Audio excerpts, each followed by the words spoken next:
Hey everyone, onto the car, and PvP in ESO has basically had a revolving door of players more or less since the game's come out. So why is it exactly that players kind of don't really stick around for the most part, and you just see a bunch of old people leave and a bunch of new faces come in, and then those new faces leave after a while, and you kind of just have the same regulars over time. So why does that happen? More or less, it's because there's not really much update to PvP. So I wanted to go over a few quick ways on how I really think that PvP can be changed for the good with mostly minimal effort on Zos's behalf. So I kind of wanted to put this out there as a way to be like, hey, Zos, if you're ever watching this, I feel like this is a great instruction video on really what a lot of the PvPers want, because I know this is difficult to talk to a lot of them, but I wanted to put this video out there just because I think that it's helpful, and I just wanted to put my 2 cents out there. So first things first, I just wanted to say, I know it's impossible to please everybody. I know that. I know it is completely impossible. So it's very difficult to start that off. So everything that I'm going to say is my opinion, and I've talked to a lot of people in my Twitch chat and stuff like that, and I feel like a lot of people agree with me on a lot of this stuff. So I wanted to go over that stuff. So first things first, first thing I want to talk about is you need to incentivize the players better. The rewards of the worthy at the end of a 30-day campaign, it's really not much. Not the rewards of the worthy, the campaign rewards. Also, the rewards of the worthy, you're getting sets in there that really aren't that great and really not that helpful. So in my opinion, you need to do two things with the rewards of the worthy. Either update the sets and make it so that there's actually really good sets in there, or you need to put some kind of like gold mats or something in there. I feel like people, if you're PvEing for gold mats and you'll be able to get gold mats from there, you should be able to get gold mats from also being able to PvP. It would be helpful. It would help the economy in the game as well, because you can just PvP for mats, and then everybody will be able to, okay, well, I can get better rewards and better everything now. So I think that that would be better to start off with. And then on top of that, if you update the sets, maybe once a week, maybe not really, I'm sorry, I did not mean to say that. Maybe once a month during like this campaign cycle, you can get this PvE set. You can maybe get this this one's going to be pushing it a little bit. Maybe you can get this trial set from this, which it might not be good for PvP, but that being said, now you can PvE without having to actually get this gear and run it into endgame. I'm not saying you need perfected gear from this, because I think that there still should be rewards from being able to PvE, but I don't say, so I don't think the perfected gear would be anything, but I think maybe once a month you change it, be like, okay, this month we're going to get Reliquins. This month we're gonna get some random set. It doesn't matter. As long as you change it up and keep a cycle going and just changing the way the rewards of the worthy are, I think that's good, because it adds more incentive and it adds different reasons to be able to PvP. You're not just getting the same thing over and over again. Like in BGs, you're getting Night Slayer still. Night Slayer hasn't been a useful set since it's come out, and we're still getting it. So I don't understand that. So you kind of just want to get new things out there, give the players something new every once in a while, give them something fresh, even if it's not any kind of insane effort whatsoever. So I think that's a really good way to start off. Giving gold rewards and giving better rewards for PvPing, from rewards of the worthy, end of campaign rewards. You're getting gold jewelry once every 30 days if you come in the top of the campaign. That's 30 days. So if you deconstruct it, because jewelry is probably not going to be good, for basically PvPing and getting to the top of the leaderboard, you're going to get 5 to 6 chromium platings. Okay, like it's cool, but if you go into PvE and you just refine a few things, yeah, you could just get it in like in not even an hour. So it's like you could either spend all month grinding towards this thing in the campaign just to get these lame rewards, or you could just go into PvE for like 2 seconds. So I just don't see that players are getting rewarded for PvP. Mostly the people that are in PvP are doing it because they like PvP, and that's cool. That's awesome. Like I'm really happy that that's the thing. But I think that you need to incentivize the players who don't want to PvP, if that makes sense. Give them reasons to go in there. Give them really good rewards. Give them things like that. Give them even better kind of drops from mounts, costumes, dyes, stuff like that. If you give them better rewards and updated those rewards more often, I feel like we get a more influx of players from there. And if you get a more influx from players there, then it's just a better cycle for the game overall, because they're seeing more parts of the game, and I think that's better overall. Also, a big thing that I want to say, I really think that the game needs another server update. The game worked really well when we had the last server update where they upgraded the servers. It was awesome. It was amazing.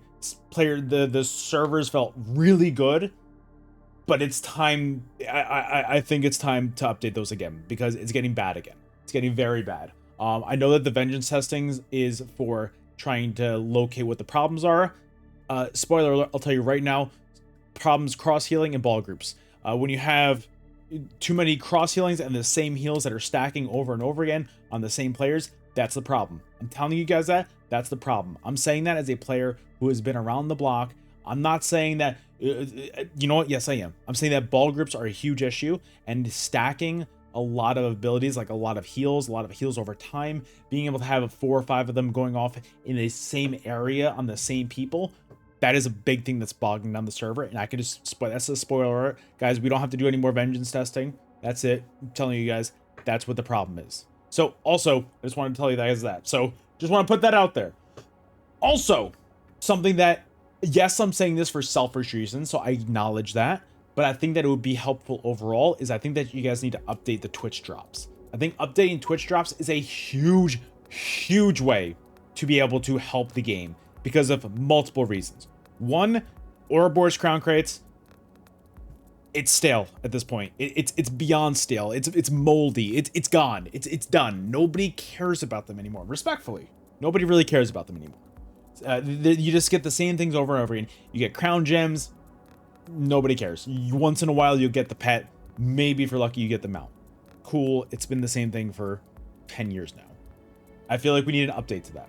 So, in my opinion, I'm just going to throw a few ideas out there. You throw out different kind of pets every once in a while. You throw out different kind of mounts every once in a while. I'm not saying that you need to give away free mounts all the time. You give away free costumes every once in a while, stuff like that from regular Twitch drops. And the freest way to do it is you just do all the pets, all the whatever, and just make them the purple, that's Twitch. Like do the Twitch purple hex code and insert that into this costume. Insert that into this dye. Insert that into this pet. Whatever. It doesn't matter. I get it. You guys need to follow continuity. You need to follow some kind of lore. I get it. But at the end of the day, I think that that's very needed and very necessary because if you keep the Twitch culture alive, that is the front line and that is the front, basically front line of your PR more or less. Because more times than not, the amount of times that I've had players come into my stream or my friends' streams, I've got a lot of friends who stream. The amount of times that I've had people come into my stream and be like, hey, I'm just getting back into ESO. Is it worth it? And I need to keep my... Yes, I want to say, come back.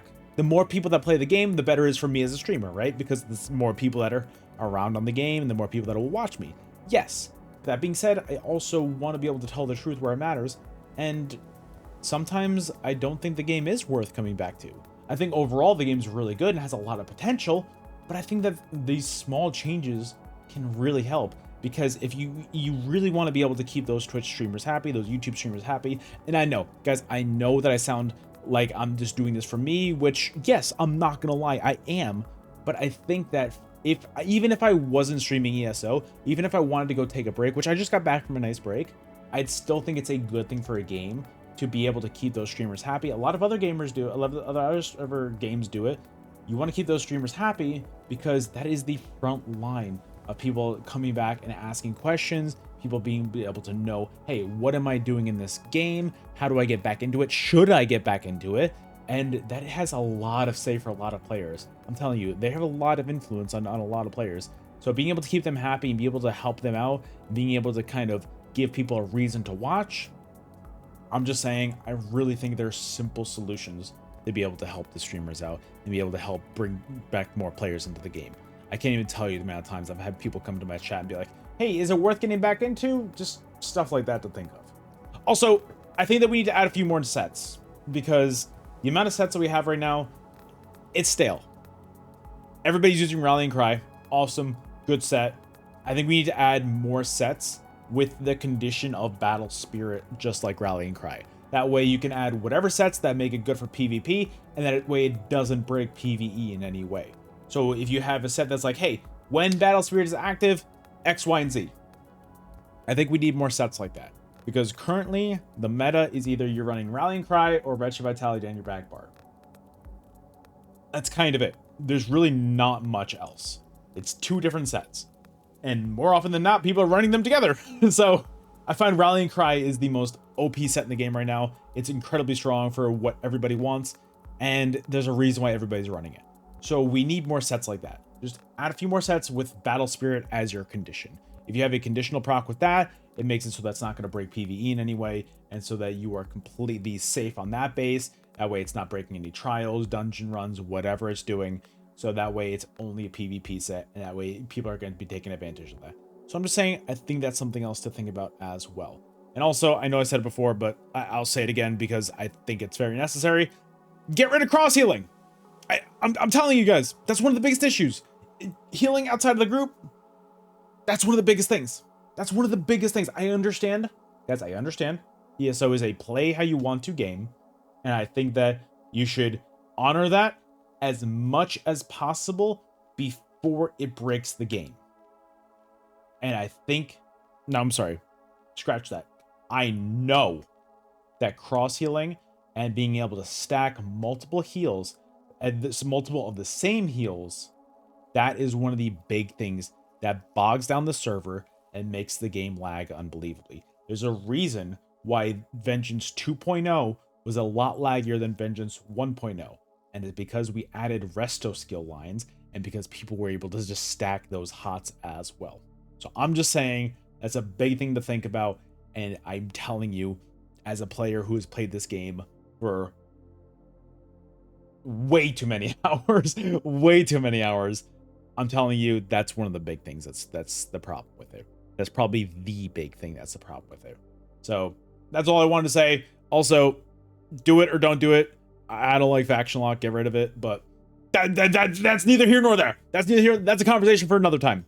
But guys, that's my entire speech on how I think that we can really improve PvP with very minimal changes. Yes, the server update is it's a massive change, massive commitment on Zos's part, and I understand that.